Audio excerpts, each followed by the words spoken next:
Hi folks, kamusta kayo? Sabado, umuulan pero better than yesterday, di ba? Kasi kahapon grabe ulan, kaya nag-cancel kami ng trip kahapon. Sayang.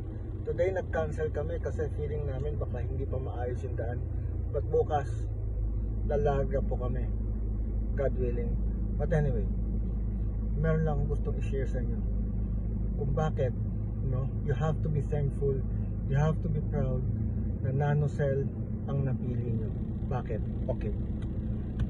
Nasa direct selling MLM industry tayo. Kaya araw-araw tinitignan ko yung kilos, yung salita, yung broadcast ng mga kalaban natin. So kanina umaga, tinignan ko ulit. Ang dami nila sa Facebook. Tinignan ko kung ano yung common denominator sa kanila lahat. So pinanood ko itong company na to, ito. Siguro nakalima ako yan. So napansin ko lahat sila, okay, para makapag-invite sila, para makapag-attract sila ng business builders or network builders, isa lang ang common denominator nila. Nakasandal sila sa kanilang personality, sa pagiging superstar nila sa kanilang previous company or current company, at nakasandal sila sa what seems to be, large crowds, maraming pay-ins. Doon po sila nakasandal eh. Okay? Question, is that sustainable? Yes or no? Sa akin, no. Bakit? Pagka ganun po ang basihan sa pag-attract ng builders, for me, it is not sustainable. Short term lang yan eh. What is long term to me? Eto, paulit-ulit ko sinasabi, we are not basing on our face value.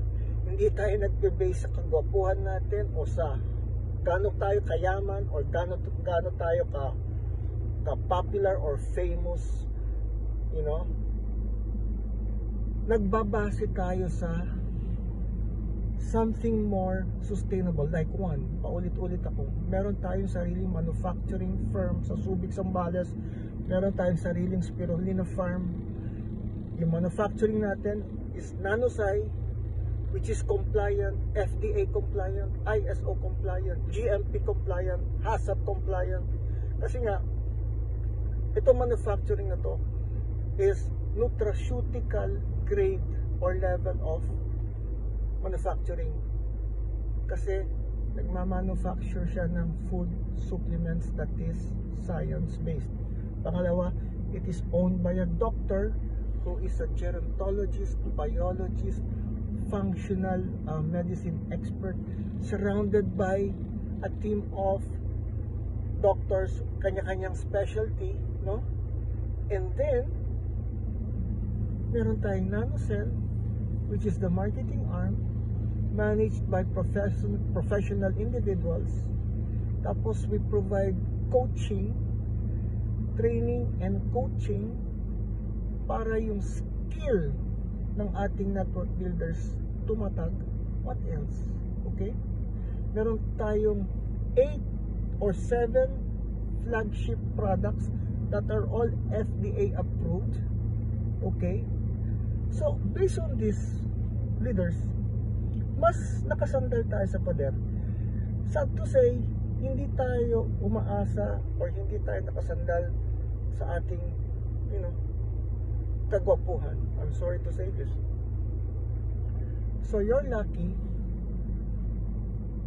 maswerte tayo lahat na yung ating company is not based on superstardom kung hindi nakabase doon sa mga binanggit ko sa inyo. Kasi mas sustainable po yun. Kasi ang objective natin long term. So yun lang po ang gusto kong i-remind sa inyo. So pag nakakakita kayo ng mga offering sa Facebook, try to analyze ano ba yung offer nila para ma-attract nila yung tao or yung builders. Okay po? That's all. Thank you. Until the next sharing.